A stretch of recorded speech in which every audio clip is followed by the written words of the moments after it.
경영 컨설팅하는 과정 속에서 배우고 느끼고 또 생각했던 것들을 또 같이 공감을 하기 위해서 여러분과 나누는 시간을 갖도록 하겠습니다. 오늘 특별히 신기술과 신공법이 우리 기업 경영에 미치는 영향이 어떠한 것인지에 대해서 말씀드리고 싶습니다. 어느 날 제가 어느 특강 장소에 갔을 때 많은 기업의 경영자들이 있었습니다. 그 중에서 가장 각광을 받고 있었던 중소기업 경영자가 제 옆에 있었습니다. 그분은 광 케이블의 터미널 단자를 국산화시킨 데 성공한 경영자였습니다. 광 케이블을 연결하는 과정 속에서 그 커넥터라고 하는 연결 부위가 있는데 그 부분의 정밀도가 매우 중요했었기 때문에 정밀 기계 가공을 하지 않고서는 그 물건을 생산할 수가 없어서 많은 사람들이 도전했지만 성공하지 못했었다고 합니다. 그런데 그것을 드디어 국산화에 성공한 겁니다.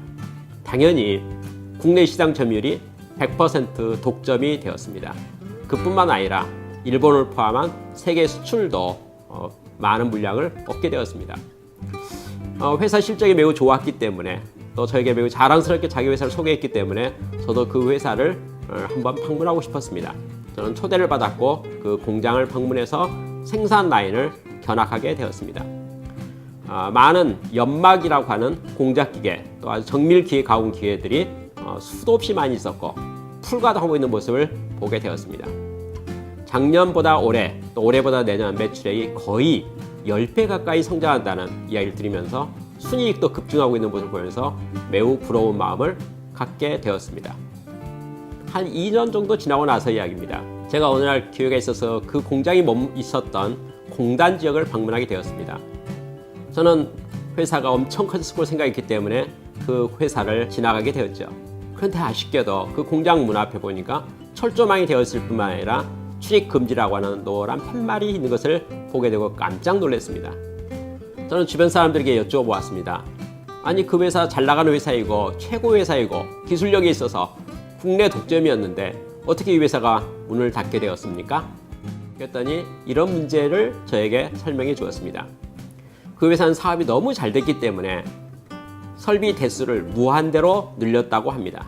다시 말해서 원래 보유하고 있던 설비가 한 50대 정도 됐었는데 한 500대 정도의 설비를 구매해서 생산 라인을 확충한 것이죠. 왜 그랬을까요? 수요가 무한대로 많다고 미래에 대해서 낙관했기 때문에 그렇습니다. 그런데 문제는 그 커넥터라고 하는 부품이 부품 단위로서의 품질 검사가 용이하지 않다고 합니다.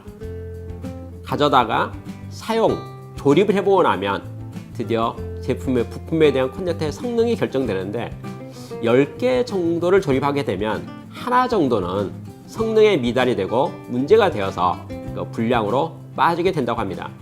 그런데요, 일본의 어느 업체가 정밀도를 계산하는 바람에 드디어 10개, 100개를 조립하는데도 불구하고 불량이 하나도 나오지 않는 그런 정밀도가 높은 신기술과 신공법을 적용을 해서 물건을 생산 납품하게 되었다고 합니다. 당연히 고객은 거기에 대해서 크레임을 요구하게 되었습니다. 무슨 말이냐면요, 양품만 납품해 달라는 거죠. 10개 중에 하나의 불량 나는 것을 허용하지 않겠다는 거죠. 왜 그럴까요? 양품만 공급할 수 있는 방법이 생겼기 때문에 그렇습니다. 여러분, 드디어 문제가 생겼네요. 검사를 해보니까요, 검사 시간이 엄청 많이 걸리는 겁니다. 생산 시간보다도 검사 시간이 너무나 많이 걸리기 때문에 도저히 전수검사하는 것이 사실상 불가능하게 되었다고 합니다. 그런데 설비 투자를 얼마나 많이 해버렸습니까? 그 많은 캐파, 또 그것을 생산 라인을 늘리기 위해서 대출도 많이 받았고 많은 투자가 이루어졌는데 그것을 회수하는 방법이 용이하지 않게 되었죠. 쉽게 설명해서 99.9999% 합격률을 자랑하는 신기술과 신공법이 등장하는 순간 90%의 양품률을 가져오는 그 공법이 드디어 경쟁력을 잃어버리게 되었다는 것을 말씀드릴 수 있습니다. 저는 기업의 경영을 들여다보면서 신기술과 신공법에 매우 큰 관심을 가져야 된다는 것을 생각하게 됩니다. 미래의 신기술과 신공법을 빨리 채택하는 회사, 또 그것에 관심을 가진 회사가 영속할 수가 있습니다. 그러나 현재의 기술에 자만하고 그대로 머물러 있는 회사, 미래의 큰 위기가 갑작스럽게 부딪힐 수 있다는 것을 생각하게 됩니다. 여러분도 신기술과 신공법에 깊은 관심을 가지고 사업의 주변을 돌아와 보실 것을 당부드리고 싶습니다. 오늘 나누고 싶은 주제는 최고와 함께 일하자라는 내용입니다. 대구에 있는 어느 중소기업에서 기계를 주문 생산해서 만들어 납품하는 기계 제조업을 하고 있었습니다. 주문 생산이다 보니까 일이 많았을 때는 흑자가 되고 경영이 좋았었지만은 주문이 끊어지거나 중간에 공백이 생기게 되면 손익이 좋지 못했습니다. 이러한 일이 매년 지속된 거죠. 사업을 오랫동안 했지만은 수익이 좋지 못했고 회사는 성장하지 못했습니다. 이 회사는 내수만 갖고는 충분하지 못하고 또 수출하고 했지만은 그것도 용이하지 못해서 결국은 사업이 큰 어려움에 봉착하게 되었던 순간이 있었습니다. 어떻게 하면 좋을까? 깊이 고민하는 성찰의 시간을 갖게 된 거죠. 그런데 이번에 갑자기 머릿속에 뇌리에 떠오른 생각이 있었습니다. 최고와 함께 손을 잡고 일했으면 좋겠다. 그런 생각이 들었습니다. 본인은 기계를 개발하는 것과 생산하는 것은 자신 있지만 판매는 자신이 없었습니다. 그래서 판매를 정말 잘할 수 있는 사람이 없을까에 대한 관심을 가지게 된 것이죠. 그는 인터넷을 검색해보고 주변을 알아보면서 세계에서 이 기계를 가장 많이 파는 사람이 누구인가, 누가 가장 잘 파는가에 대한 것을 찾게 되었습니다. 알아보았더니 어떤 회사가 있었는데 유통업체였습니다. 턴키 베이스로요. 영업하는 사람이었습니다. 세계 최고의 판매 실적을 가지고 있는 그 회사가 있어서 그 회사에게 연락을 했습니다. 큰 소리로 말했습니다. 나는 한국에서 이 기계를 정말 잘 만드는 사람인데 제가 국내는 어떻게 팔아보겠는데 수출하려고 하니 제가 영어도 잘 못할 뿐만 아니라 네트워크가 없어서 어려움이 있습니다.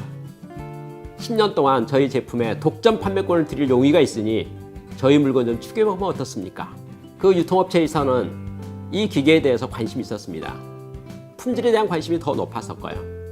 물건을 팔고 나서 크레임을 받으면 절대 안 된다는 생각에서 안심할 수 있는 좋은 제품을 찾고 있었던 중이었습니다. 그런데 이 회사에서 자신감을 가지고 또 그동안의 실적에 대한 것을 증명해 가면서 설명했기 때문에 그 자신감과 확신에 대해서 마음에 들어서 계약을 하게 된 겁니다. 주문량이 많아졌습니다. 회사 경영이 급속하게 성장이 되었어요. 그래서 어느 날 판매처에게 물어봤다고 합니다. 귀사가 우리 물건을 이렇게 많이 주문해주고 팔아주니 너무나 고맙습니다. 혹시 궁금해서 그러는데 이 기계에 대해서 세계 시장 점유율 몇 퍼센트 정도 점유하고 있습니까? 이런 질문을 했다고 합니다. 답이 뭐가 나온 줄 아닙니까? 50%래요. 세계 시장 점유율 50%를 하고 있다는 겁니다. 세계 1등이었습니다. 세계 1등의 유통점하고 계약을 해서 물건을 생산 판매하다 보니 하루아침에 세계 시장 점유율 50%를 생산 판매하는 회사가 돼버린 것입니다. 그 계약을 하기 이전에 이 회사의 실적은 어떻게 했을까요? 국내에서 판매하는데 고전이 많았습니다. 영업도 쉽지 않았습니다. 브랜드 가치도 높지 않았고 또 수익도 좋지 않았었다고 말씀드리지 않았습니까? 매우 힘들었습니다. 이 사업을 접어야 되는가 고민하던 상황이었었죠. 그런데 세계 최고의 유통업체를 만나는 순간 그 문제가 순간 해결되어 버렸던 것을 보게 됩니다. 사실은 내가 세계 최고의 전문가와 또 세계 최고의 파트너와 일하고 싶은 마음이야 누구나 갖게 되겠죠. 모든 건 잘할 수 없거든요.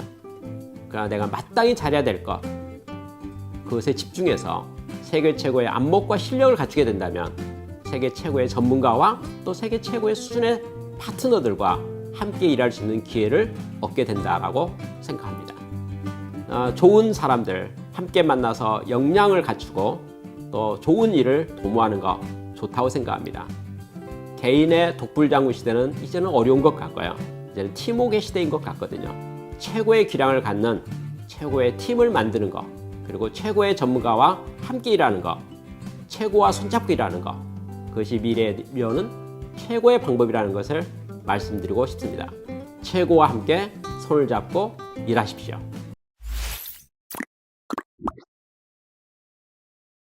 오늘 드릴 이야기는 목적은 하나지만 수단은 다양하다는 것에 대한 말씀입니다. 2차 세계대전이 마치고 났을 때 미국 제너럴 일렉트릭이라는 회사에서 있었던 내용입니다. 도장 공장에서 바닥재로 사용하고 있는 아스베스토스라고 하는 소재가 훼손이 됐기 때문에 추가 구매를 요청을 하게 되었습니다. 구매팀에서 아스베스토스라고 하는 불연자재를 구하는데 이상하게 구하는 것이 쉽지가 않았습니다. 그러던 과정 속에서 거래하는 업체에서 대체 재질을 제안을 하게 되었습니다.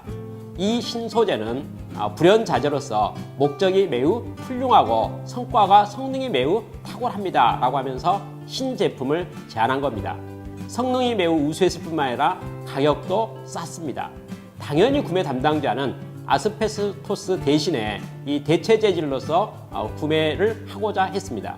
그런데 놀랍게도 사용 부서에서 스펙 변경을 허락해주지 않았습니다. 구매 담당자는 이렇게 좋은 대체안을 선택하지 않는 데 대해서 아쉬움이 있어서 Value Analysis라고 하는 VA라고 하는 제안서를 제출했습니다. 그 제안서는 채택이 되었고 대체 재질은 승인이 되어서 구매하게 되었습니다. 이 VA 분석 기법은 많은 기업들에게 횡적 전개가 되었고 현재는 Value Engineering VE라는 용어를 가지고 많은 횡적 전개되고 있는 관리 기법으로 자리를 잡게 되었습니다. 제가 많은 기업을 방문하면서 또 VE, Value Engineering 관점에서 현상을 분석해 보면 아주 많은 낭비들을 찾아볼 수가 있습니다. 예를 들어서요, 어느 공장에서는 녹 발생에 대한 방지하기 위해서 도료, 페인트를 칠하고 있었습니다. 그런데 그럼에도 불구하고 시간이 지나면 도료 품질에 문제가 있는지 녹이 계속 발생하는 겁니다. 그래서 그 회사는 대체 재질로서 스테인레스 스틸이라고 하는 자재를 바꾸게 되었습니다. 그런데 아쉽게도요, 재질은 바꿨는데도 불구하고 공정 프로세스에 대한 변경은 충분하지 않았기 때문에 스테인레스 스틸 재질에다가 도장을, 페인트를 하게 된 것입니다. 자, 스테인레스 스틸로 바꿨던 내용은 무엇 때문에 바꿨을까요? 목적이 무엇이었을까요? 녹 발생하지 않는 겁니다. 녹 발생하는 것을 방지하기 위해서 거기에 맞는 재질을 변경한 것이죠. 그럼에도 불구하고 그 위에다가 도장을 한다고 하는 것은 사실 목적이 중복되고 있는 것을 살펴볼 수가 있게 됩니다. 저는 당연히 거기에 대해서 이 재질을 스테인리스 스틸로 바꿨으니까 이제 도장은 필요 없는 것이 아닌가라는 것을 말하게 되었습니다.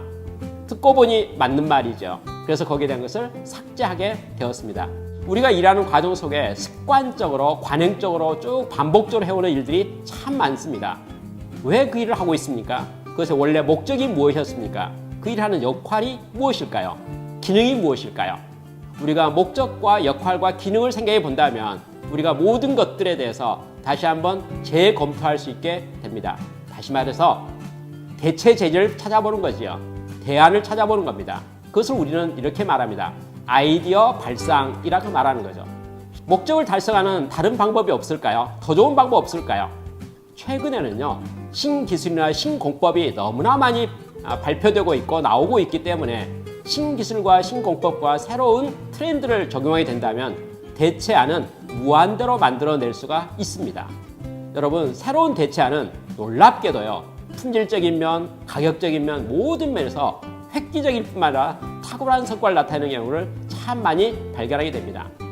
저는 그래서 매우 고전적으로 2차 세계대전 이후에 미국 제너럴 일렉트릭에 탄생했던 Value Analysis 기법, 최근에는 VE, Value Engineering 또는 Value Innovation, VI라고 말하는 가치 분석, 가치 혁신, 가치 공학에 대한 개념이 우리가 하는 모든 일생생활 가운데서 반영되면 좋겠다, 이런 생각을 하게 됩니다. 매우 중요한 키워드는 한 가지 단어입니다. 목적은 하나입니다. 그러나 거기에 사용하는 역할이라고 하는 것, 또 수단이라고 하는 것은 매우 다양할 수 있다는 것입니다. 그게 바로 우리가 쓰는 전문용어로 말한다면 대체안 만들기, 이렇게 표현해 볼 수가 있을 것 같습니다. 현재 우리가 하고 있는 것에 대해서 우리는 뭔가 개선을 희망하고 있습니다. 다시 말해서 보다 좋은 방법이 없을까에 대한 생각을 하는 거죠.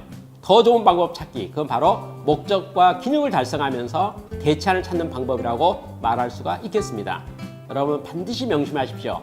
목적은 하나입니다. 추구하는 바는 있는 거죠. 그러나 그것을 이루는 수단과 방법은 매우 다양하다는 걸 생각하면서 그러면 최적안을 어떻게 찾을 것인가에 대해서 주목하면 좋겠다는 것을 특별히 강조해서 말씀드리고 싶습니다. 여러분의 건투를 바라겠습니다. 감사합니다.